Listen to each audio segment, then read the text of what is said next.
Hello, everybody. Welcome to another episode of The Comic Source. I'm your host, Jace. This is a crowdfunding episode, sort of. It's actually the first time I'm getting the chance to have one of the major creative driving forces, the founder of Mad Cave Studios, Mark London, joining me. Mark, thanks for taking the time. Thank you for having me, Jace. Yeah, so like I said, first time to have Mark on the show. So there's a Battlecats Kickstarter campaign going on right now. So we want to talk about that. But being that it's the first time that I've been able to have Mark on, and as I said, he kicked this studio off. He started it 10 years ago. I want to have the opportunity to introduce anybody out there in the audience, whether you're joining us on the audio only or YouTube or whatever, to kind of understand what Mad Cave is, why I'm so excited for some of the partnerships they have and what's coming up, and some of the people over there who I'm just big fans of, like Mark London, who I have joining me, Mike Martz, who's the editor-in-chief over there. So they're doing a lot of good stuff. So I'm going to shut up, and I'm going to let Mark talk. Mark, let's start off with Battlecats. Give us the elevator pitch. What is Battlecats all about? Battlecats is your. I've talked endlessly about Battlecats for the last 10 years, which is actually the years that we've been publishing comic books. That now, when I have to actually talk about the first book that we published, I'm kind of like deer in a headlight. Basically, is just it's Lord of the Rings meets Game of Thrones with anthropomorphic animals. It's Savage Land. These cats, the battle cats, they're the right hand of the king in a land that is constantly plagued by battle and everybody trying to just like take the king out. And you have magic, you have sorcery, you have betrayal, you have intrigue, you have all the great things that actually make medieval fantasy something of a spectacle. So that's Battlecats in a nutshell. Yeah, we're going to talk everybody about the publication history because there's some I have questions there too that is really interesting. But Uh-huh. let's talk a little bit about the inspiration and having the idea to bring this to life and then self-publishing and starting Mad Cave with it. Like, first of all, a lot of people, I think, when they look at this artwork and they hear the term Battle Cats, they think, oh, kind of like Thundercats, right? So Yep. maybe in the fact that it's kind of fantasy and sword and sorcery, but this goes so far beyond. It's so much more. I don't want to say mature, but it's so much more layered. I'll say because I mean, at the end of the day, Thundercats was a cartoon that was made to sell toys to kids. This is so much more than that. It's more action. It's like say Thundercats dialed up to 11, but with like more betrayal, more adult Mhm. ideas. Just this fantastic world Mhm. that's huge that could suit Mhm. any number of stories. You've invited other creators in to tell stories. So talk a Mhm. little bit about the original idea and Mhm. why you wanted to self-publish and how it led to establishing Mad Cave as a publisher. Mhm. Yeah, I mean it's I think that you hit it right on the head with when saying about like the unfortunate or fortunate sometimes, I don't know, Thundercats comparison because to be honest, and I mean I swear to God that it was not even on my radar when I was actually coming out with this. It was more I'm a child of the late 80s, so I'm really fascinated by anthropomorphic characters. So yes, I grew up with Teenage Mutant Ninja Turtles and I played Battletoads to death and it was Street Sharks and everything that I mean that actually came out of that era. So it was more like, okay, how can we? I fell in love with anthropomorphic animals, so I was like, okay, let's do something. I mean, that we're definitely gonna dial it up a notch, and that's why it's not R-rated, but definitely there's a lot of animated violence, and these cats are really gonna go at it in a very dangerous land that they have even created for themselves.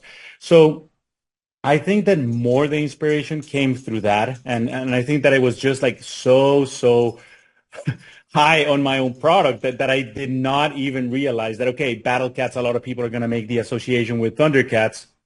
Again, swear to God that was the intention, but really the inception of Battle Cats, it's inspired more on actually King Arthur and Knights of the Round Table. Like really when you have like an all-powerful king that is trying to really fight back the dark forces, and really who are his knights, who are protecting him. What is this land about? And then, of course, you then dial it up a notch. And I used to play a lot of, when I had time, a lot of role playing games. So most of the battle cats, they're kind of designed as characters that you would pick in a role-playing game. So you have Kelton, which might be your paladin, and you have Kalira, which is your rogue, and you have Ixorian, which is your tank, and then Vela, which is your magic user, and then Mecher, which is basically just your jack of all trades and the comic relief in the story. So it's more layered, and I love that you put it like that, Jace, because it really, really is. And that's why, yeah, I take a lot of the elements that you would probably find briefly or barely on a Lord of the Rings story, and also with all the political intrigue and the dangers and the twists and turns of a Game of Thrones. So those two things, I mean, they just go on in a blender, and you have Battle Cats. Yeah, and I'm glad you mentioned, this idea of child of late 80s and loving things like Teenage Mutant Ninja Turtles. Yeah, this is much closer, everybody, to like a Teenage Mutant Ninja Turtles level of, like kind of violence and just awesome weaponry. Like, Mark was going down the list of kind of the roles, the traditional roles, like, World of Warcraft type roles, Rogue and Paladin and that kind of thing that these characters have. But the other thing is, much like the Turtles, they all have like their own unique weapon. Even some of the villains have like their own unique weapons, and so it's awesome, and the art is amazing as well. But getting into this idea of, so you come up with the idea and you say, okay, not only am I going to self-publish this, but I'm going to start my own studio to self-publish that. Like, what went into that decision? Because that was a big lift, and obviously looking back now, a good decision. But I'm sure at the time, you knew you were undertaking something big. Absolutely. And I think that we actually started Battle Cats. Not the way that first time writers are supposed to do things. I think that I just tackled it as a whole world building experience. We even created a soundtrack, and we went deep into the lore of this world, and we created a tome, the Tome of Eldaria, which was actually like, it included character profiles, and it includes maps, and it includes like a very, very, very rich world, and just going like, okay, I'm going to self-publish my first comic book, and this is going to be like, okay, 6 issues, 20 something pages, and we're going to get an artist and let it rip. This was more of a labor of love, to say the least, Jace, but it was more like all that passion about like, okay, really, really creating something big, which actually took a toll on me at the beginning. That was really what I was going. But again, I didn't, when I started in the comic book industry, I didn't realize that was not the way that you were supposed to do it, or take care of everything. But I just wanted to, again, that was my passion talking. And Battle Cats might have been my first published work, but I was also working on the side. I was working on Midnight Task Force, and I was working on Wolvenheart, and I was working on Honor and Curse, and I was working on Knights of the Golden Sun, and created RV9. So all these things, it was just like I was really, still am. Obviously, the company has grown, and when something grows, I mean, you unfortunately, I mean, don't have the time that you wish to actually be a full-time creator all the time. But at first, I mean, like, that was my goal. That was my passion. Like, okay, we're going to publish books, come up with a publisher, but it's going to be my own stuff first, because I want to really, really learn how the sausage is made before I actually can take on other people's work, because I know how hard this is to make. And sometimes, I mean, I think that taking on creator-owned work, or taking somebody else's work, and when you publish it, I mean, that's a big responsibility. I know that how hard creators work on their own projects. I see them as my babies, my kids. And at first, I didn't feel confident enough to actually take somebody else's work and actually publish it. So it was like kind of like the Mark London show. So it was but that wasn't the idea. The idea was to come out with a fully fleshed publisher that we can actually feel proud of. But because we push Battlecats so far and aggressively at first, I remember that we would go to conventions or we would go to retailer shops and comic book shops and they would tell us like, oh, look, those are the Battlecats guys. And we were like, no, we're Mad Cave. What do you mean? I mean, like, no, you're the Battlecats guys. And we're like, no, we're Mad Cave. So it was kind of like what came first, the chicken or the egg? So it was like pushing a product while we were building the publisher. So that's a little bit about like everything at first. Yeah, well, the other thing about it that I love, right, and you as the founder, and you mentioned it. You wish you had time to just write stories all day, but you have the administrative side as well, and you love it. And I really respect the fact that you took your time and you're like, yeah, I don't want to take other people's work until we know we can handle it because again, you yourself are the creator, so you kind of understand. But the other part of this, right, with other people, I mentioned Mike Marks, Mark Irwin is another one. I just talked to Mark. I think I had said this on the podcast before. I just talked to Mark at San Diego this last year, and we were joking around. I was like, well, Mark, you got into comics to get rich, right? He's like, yeah, starting as a colorist. Yeah, 100%. Yeah, I got into comics to get rich, right? Nobody does. You started this because you love comics and you love story, and you guys are always going to focus on, comics first. And if other mediums come in and that kind of stuff, then, hey, that's great. But focus on the comics and telling good stories first, which I think is why Mad Cave has engendered so much trust, and it's why you have some of the partnerships you have and some of the creators you have bringing stuff over there. So from those early beginnings of all that work and building slowly, you guys did it the right way. Can you talk a little bit, let people know some of the creative partnerships and the creators that you have there now that are going to have things coming out soon, names they might know? Yeah, well, it's definitely been quite the ride, but I'm happy that you're bringing that up because I think that Mad Cave has grown organically. I mean, it hasn't been like something like, okay, a flash in the pan. I mean, we have tried to do stuff little by little. Still, we have a long way to go in terms of recognition and proving ourselves. But because I was a creator first, like I understand what creators look for in a partnership with a publisher. So I don't take that lightly. Instead of just like, okay, we're comic first. We are a publisher first. And like you just said, I mean, other things might come down the pipeline. Sure, those things highlight your name, your brand. They transition you to other industries or even other markets. Cool, that's great. But you have to always remember what you started and why you're doing what you're doing, which is comic books. So I think that also little by little, as we grew and people started noticing what we got, that's why we were able to get Mr. Mike Mars. I mean, one of the best editors in the industry, and that's why we have our president now, Mark Irwin. He has like 35 years experience in doing this, and again, that's the people that I love to work with and be like, okay, make the publisher better, make everything that we're doing much better.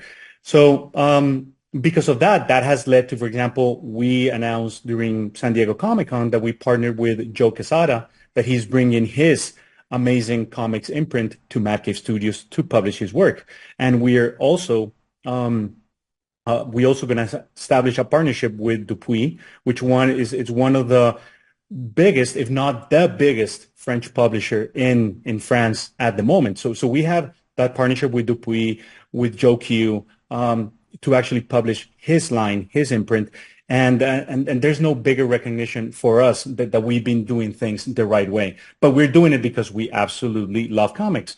Bringing licenses like Dick Tracy, having Michael Moretti, Alex Segura writing the book, and having Gotchaman, another license that we acquired, and also the Flash Gordon license. I mean, those three things have actually like really propelled and have actually been a sort of like price, like a medal, like, okay, you've been doing this the right way. So now licensors that have been around for many years are trusting us with their babies to actually deliver an excellent product. We also managed to acquire Papercuts, which is our middle grade imprint, as I wanted at first, and that was the plan also starting since. No, it was not only going to be comic books, but it was going to be like, okay, let's attack publishing from all different angles. So you have your Mad Cave, which is your R-rated imprint, to say the least. Then you have your YA publishing imprint, which is Maverick.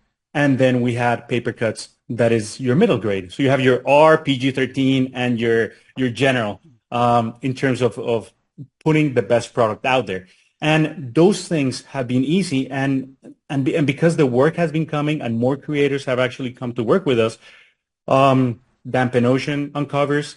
You mentioned, I mean, Zach Kaplan, that he's bringing his own creator-owned work. We have Zach Thompson, which is also a great writer. So, I mean, the list is long, Jace, and I'm happy that there will be more things coming that are actually going to turn your heads and be like, oh my God, okay, these guys are doing it. Because definitely we love comics. We definitely love what we're doing. And little by little, we're just trying to up the game, but always focusing on the publishing side of things. Yeah, focusing on good stories, and this is the other thing that I think is so smart that you guys have done. You know, you mentioned having those different levels, right? Like kind of traditional comic books, what people think of as comics, but beyond superheroes, you know, because you know fantasy and horror is a part of it now, you know, as well. Because we all know, you know, when we were kids, comics meant superheroes, and it means so much more than that now. Uh-huh. But that's the main line. But then yeah, you have that, you know, a young reader. You have the, you know, the middle grade, and so why as a creator would I not come? Because if I have a more of a traditional comic story, I have a home for it, and if I have something that's for, you know, middle grade or young readers, you have those too. So yeah, you guys are just doing gangbusters over there, and it's really fantastic.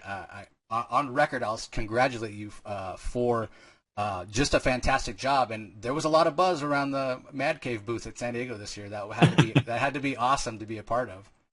Thank you, Jace. Yes, no, that definitely has been humbling. It was also been scary at times because you're like, oh my God, okay, this is the struggle is real. Yeah. I joke with that, but I mean it's we love what we do, and yeah, we just wanna put our best foot forward with story, with content, working with the best artists in the industry. But also that's why Mad Cave has something called the talent search every year, that we really want to give those unknown voices or people that haven't been published before or people that haven't been able to break through the industry. I mean, publishing, unfortunately, I mean, it's difficult. Now we have our Kickstarters and we have our social medias and still, but there's still like layers within layers to actually try to have your product out there, and you have to build all those channels. So yes, we do want to work with the best, but we also want to give unheard voices, I mean, a shot. And Yeah. and so far, I mean, it has really worked, and it has made me very happy to see some of the talent that we have discovered in a sense. Yeah, I mean, everybody has to start somewhere. Every comic Yeah, is, you know, the first one that somebody wrote, and I can't think of anybody yeah. better to mentor than, you know, Mark Mhm. Irwin and Mike Martz. They have like what, probably like 70 years of experience in Oh, comic books. absolutely. So some of the guys that we Yeah, that are in Mad Cave right now, they probably they add up like 200 years yeah, now. yeah. So it's great. Yeah, it's fantastic. So, well, I'm sure there's a segment of the audience out there like, oh, okay, tell us about the Kickstarter already. Sure. So yeah, we'll dive into it. Again, you know, we've talked about what Battlecats is and what have you. Mhm. So let's start off by, you know, why Kickstarter? Why did you decide to go through the crowdfunding for this? Mhm. And what does it entail? Like, you know, how much of the Battlecats story and mythos is going to be in this Mhm. omnibus? Yeah, that's a great question, and a lot of people might think like, but why is a publisher actually doing a Kickstarter? I mean, Kickstarter started as a way to crowdfund projects, and because you didn't have the resources. But the thing is that the way that we see it is that little by little, Kickstarter became like its own universe, became like its own like own segment within the publishing or many other projects that we were like, huh, there are actually a lot of fans on Kickstarter that haven't really discovered Mad Cave. They do love comic books. They love great content in a very specific or special manner. So we were like, sure, we can publish a hardcover. We can actually give you a variant and do something like that. But Kickstarter, with Kickstarter, you can work with some specialty products, to say the least, something that actually is different. And that's why our Kickstarter also has the soundtrack. Of which again, that is what we went so crazy with Battle Cats, that we actually came up with a whole soundtrack for the series. We wanted people to actually were reading the comic books or reading the encyclopedia that we have built with love, blood, sweat, and tears, and put that music in the background. So that is something that, for example, hasn't been available as of now. So we're repackaging it with the omnibus, where you're gonna have like everything in one place in a beautiful hardcover with beautiful slipcases from different artists in the industry, from Ian Churchill, from Dan Panosian, from Brian Otley. So you are able to have like those creators actually contribute to something special. And again, we might not need a Kickstarter to actually publish the books because yes, that's what we do, but we want to hear from those fans. We actually want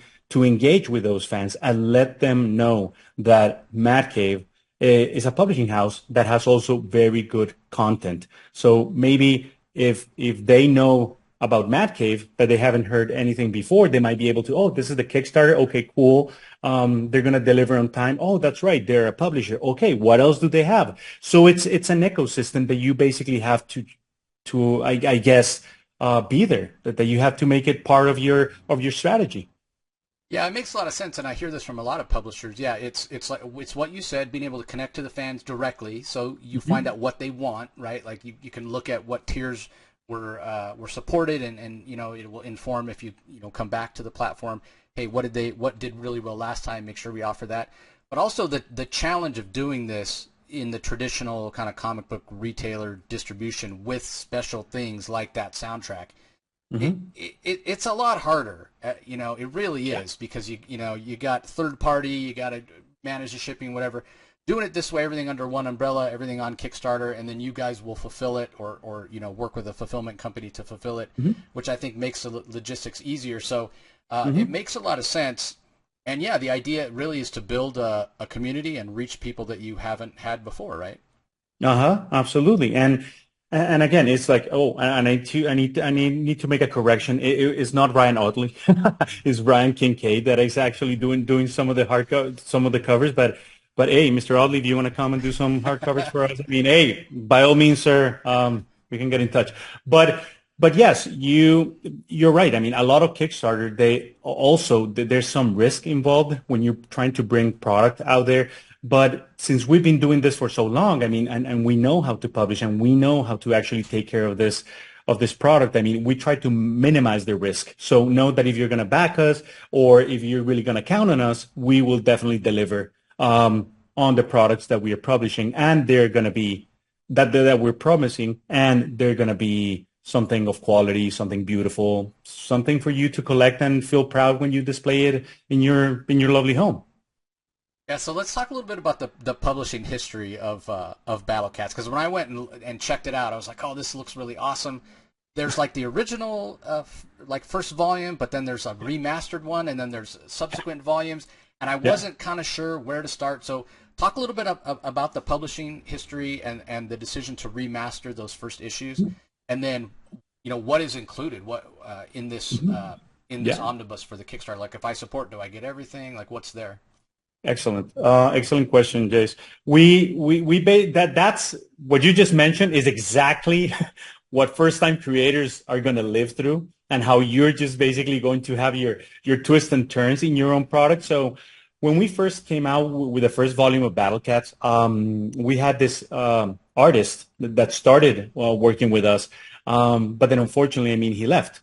He left the series, and for volume 2, we actually hired Mike Camelo, which he took over the reins, and then he continued just like drawing the cats.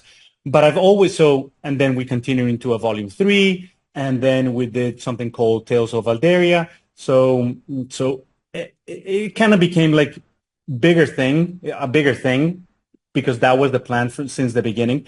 But it always rubbed me the wrong way, Jace, that the first volume looked different from the other volumes. I mean, there was no like my OCD just kicked in, and I really, really wanted this to be, because believe it or not, I mean, that was the plan since the beginning. I mean, I really wanted to collect Battlecats in a beautiful omnibus, absolute edition that you can really display it and be like, oh wow, this is fantastic. It has everything. But volume 1, which is called The Hunt for the Dire Beast, again,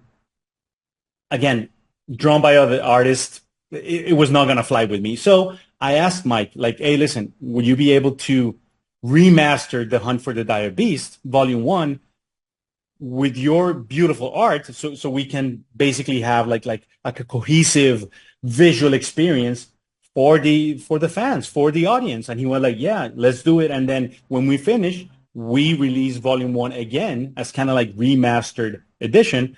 And but again, then I was happy because Volume 1, Volume 2, Fallen Legacy, and Volume 3, Hero of Valderia, looked exactly the same.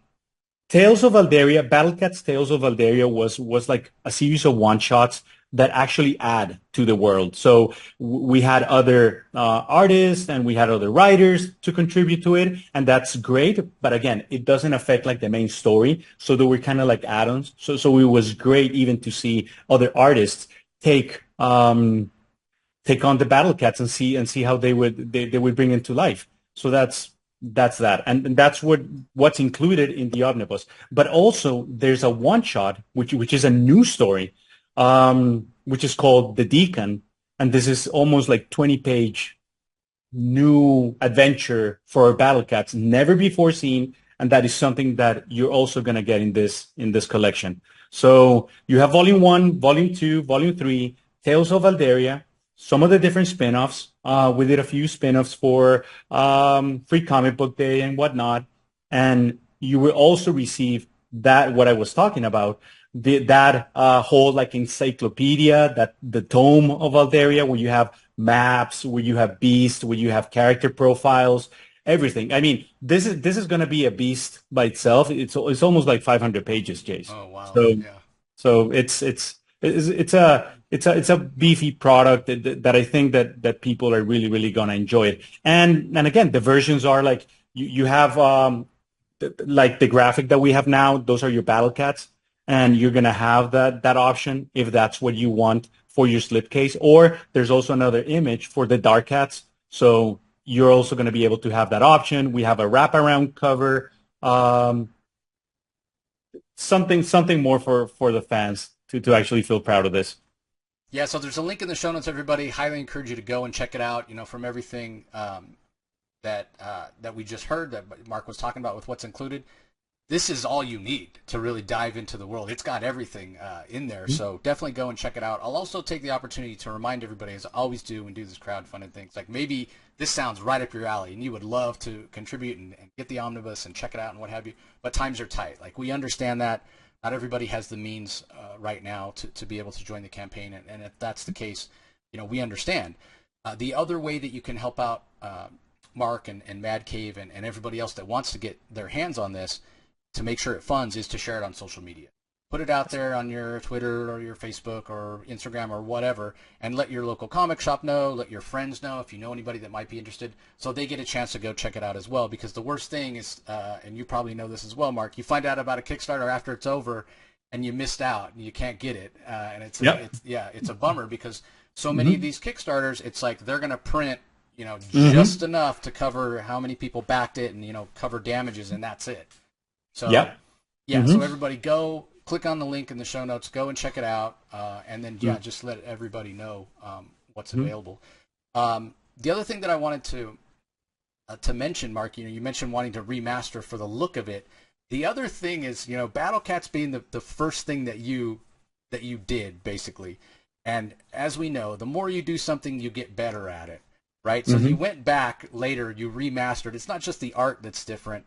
You got a chance to kind of tweak the writing. It's the same story. I've read both. It's the same story, but you got to kind of tweak things based on, I'm a better writer now. Was that something that once you got done doing the remaster, you're like, yeah, I'm really glad that we did that? Because I hear it so often from creators, they look back on their early work and they kind of cringe. Right? Of course. That's why sometimes I hate reading my old stuff, and you're like, oof, because I mean, when you keep doing it, I mean, you start getting better and you start noticing, especially just like feeding off, I mean, other writers or other artists out there, and you're like, oof, this is so cool. So you start learning a new trick. So that's what really experience comes in. So there were a lot of things that actually rubbed me the wrong way when we first release Battlecats. So this was also a great opportunity to fix a lot of the things here and there. You're absolutely right, Jace. That was totally the case. Yeah, again, it's fantastic. Everybody, highly encourage you to check it out. As of now, the campaign. I have it right here in front of me. I'll let you know. It's been live for about 3 or 4 days. So 25 days to go.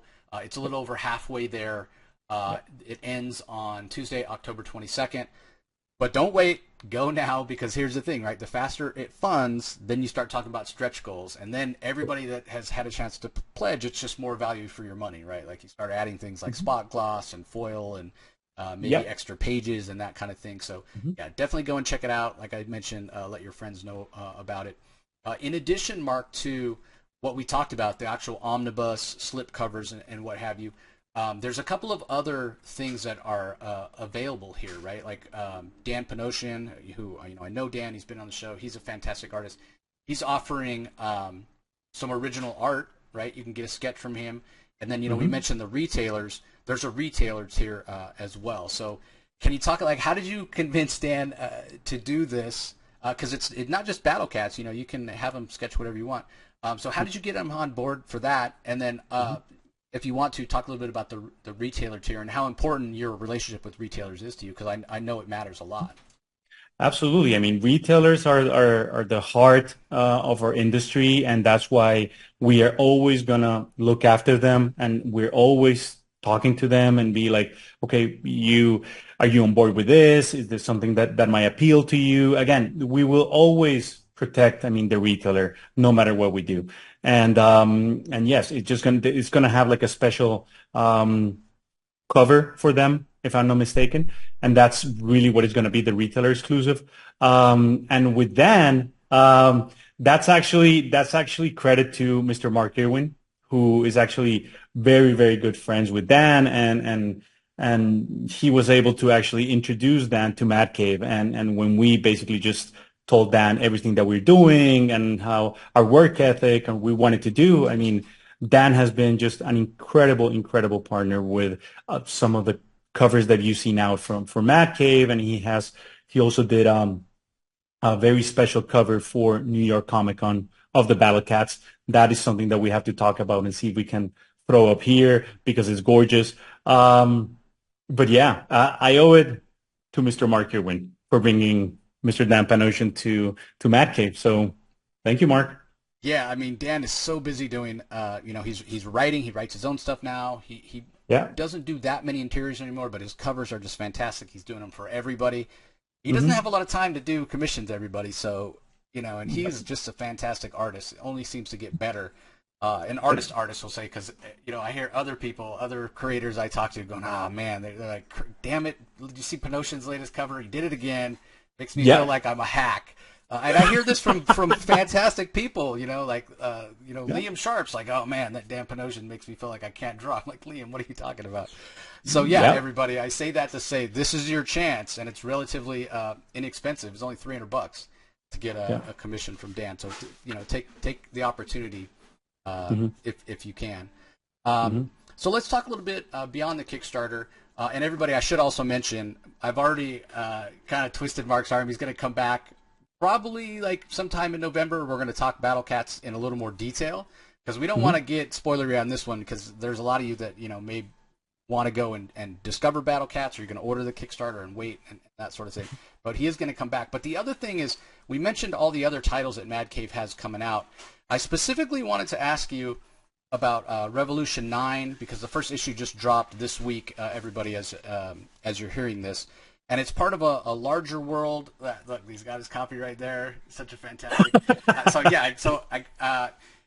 Again, this was something that in the earliest days of Mad Cave, RV9, which I have on order, but I haven't read yet. But I have already read this first issue. And if I'm not mistaken, you're starting kind of this interconnected universe of Revolution 9 with some other titles, right? So give us an idea of what it's about, and what are some of those other titles that are coming down the line that'll tie in with it. Correct. This is something that also has been brewing behind the curtains for a very, very long time, Jace. And it was something that I really, really wanted to do at first. Again, I also grew up with Marvel and DC and always like very, very excited about those crossovers, especially when you see like those properties. And we're like, sure, we're not superheroes, but you said it at the beginning of this interview that it was like, yeah, I mean, there's a lot of love for indie comics out there. So it was like, okay, we don't necessarily have to wait to read a Marvel or a DC crossover. Why don't we do it ourselves? So I've introduced briefly, I mean, some of these characters in the past. So what we did was kind of like reboot them, given a fresh idea, fresh take, but with a purpose, with a means to an end. So the three basically, I don't know if you see it right there. Yep. Yeah.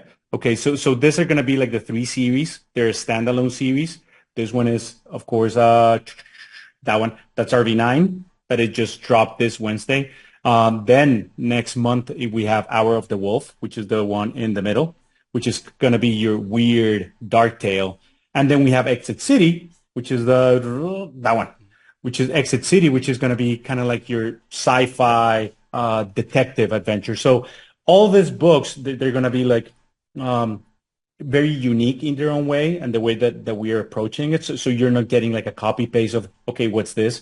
You have Revolution 9, which is actually your spy thriller, secret societies, what is going on. Then Hour of the Wolf is kind of like your a horror tale that it's about monsters because it spawns from the Wovenheart universe. So one of its Wovenheart members, he has like only 1 hour to save this family from a creepy painting that has actually come to life. And then you have Exit City, which is this man-made island 200 miles away from the coast of California, where a bunch of billionaires, they basically just build everything and they're policing by AI and algorithms, and then this very brutal murder happens, and you have our two main characters kind of like try to decipher everything that is going on. But you can enjoy all these three titles if you like spy thrillers, if you like horror, or if you like a little bit detective noirish sort of thing on their own. But then the payoff is that next year, um, during the summer, so it's going to be our summer blockbuster. We're going to cross them over again, four, and we're going to have like, and we're going to have the crossover. It's called Endless Night, Yeah. and that's where all this three miniseries are going to actually collide, and then it's going to set in motion what I like to call phase two of the Underworld universe. That is going to bring three other series, and we are hopefully going to continue with Revolution 9, with Hour of the Wolf, Exit City. So an ambitious project for an indie company, but something that really can get the fans excited, and something that hopefully will set us apart from the crowd of everything else that like everything else that we're doing.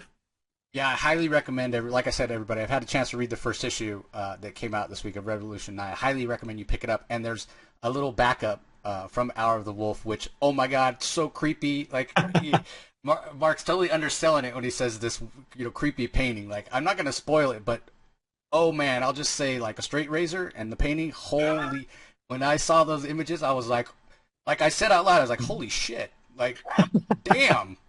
Yeah, it's awesome, everybody. It's awesome. So go and check it out. And that's the great thing. Like, I love that you put that preview in there because, like, you'll know from reading Revolution 9 if that's what you're into. Mm-hmm. But maybe if it doesn't tickle your fancy, you have that little, if you're into horror, you have that preview. You're like, oh, okay, well, I'm in for this. Or like me, you're going to be in for both. So, so often, like, how many of us as comic book collectors and what have you be like, man, I wish I could go back to the beginning of Marvel and pick up those books, Fantastic Four, Spider-Man, Fantastic Four, whatever, at the beginning when they little Easter eggs planted and started to cross over as the universe was building. We can't go back. But hey, everybody, look, here's a new universe that's starting that's going to cross over and have this Endless Night event. So get in on the ground floor of this one. Again, great creators, fantastic art as well from what I've seen. So yeah, really exciting times.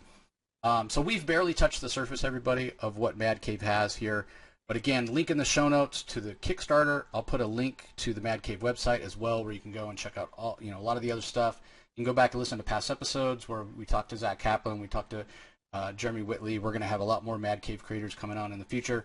because this is a publisher we need to be paying attention to, everybody. So again, Mark, best of luck with the campaign. Already halfway there in just a few days, so I'm sure you'll get there. But I do want to throw it over to you one last time before we finish up here. Anything else that you want to share with our audience? Anything else that they should know about Mad Cave, or that you want to tease or spotlight? Yes, we briefly teased our fourth imprint, which is called Nakama, and it's going to be our manga imprint. And that, I think that really like closes the circle on our publishing journey in terms of all the different imprints that we wanted to put out there, delivering great product. So hopefully we're going to have more information for everyone at New York Comic Con, and also more amazing comics news during New York Comic Con. A few other licenses are coming that I'm sure that some folks are really going to appreciate it, and are going to really stand behind them. And more awesome work by some of the best creators in the industry that unfortunately can't talk about it right now, but we're just getting started, Jace. So keep your eyes peeled for our socials, everything that we are doing, because we love what we do. We love to publish graphic storytelling, and that's really where we're going to devote ourselves to for the next 100 years. Yeah, and I'm sure there's people out there. Yeah, Joe Q, you guys barely mentioned him. The news is coming, everybody. So yes, yeah. Mm-hmm. So like Mark said, you got to pay attention. We'll talk about how you can do that in just a second. But I do want to just ask, as far as the manga imprint, are we talking? Are you guys going to reprint classic manga? Is it going to be original manga? Is it going to be both? What are you looking to do there?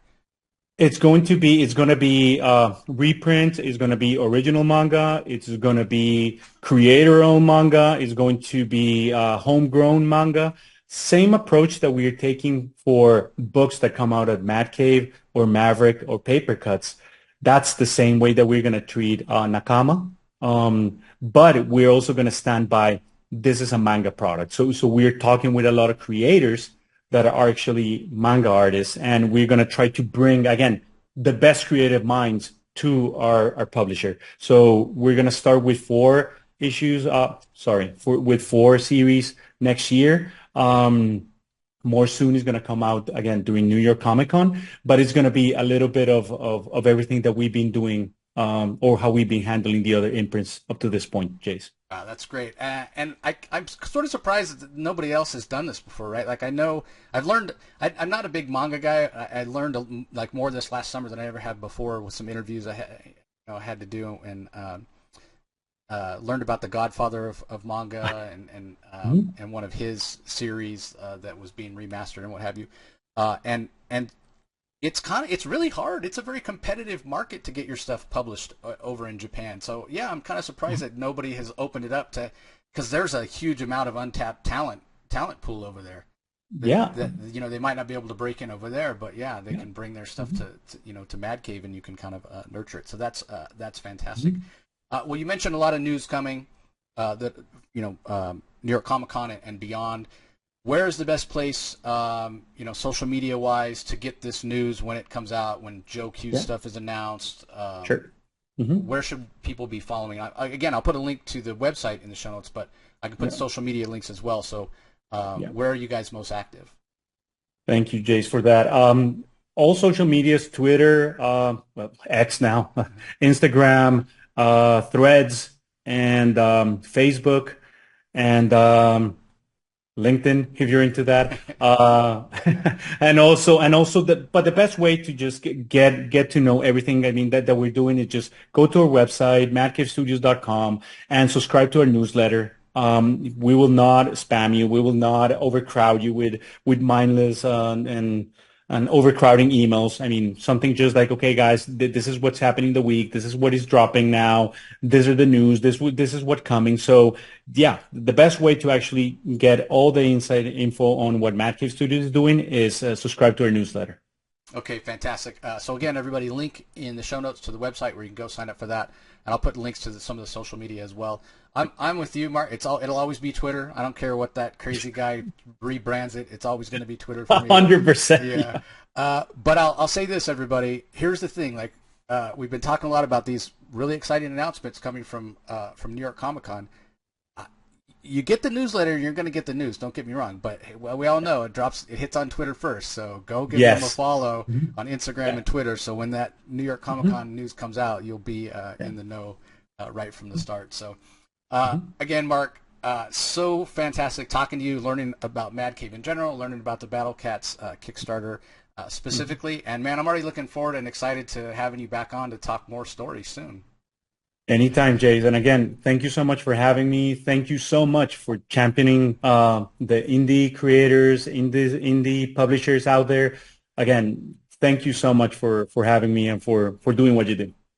My pleasure, man. I appreciate the kind words. So we'll also extend our gratitude, everybody, to you out there watching us on YouTube or listening to us on the audio feed. We appreciate you joining, and we appreciate the support as always, and we'll talk to you next time.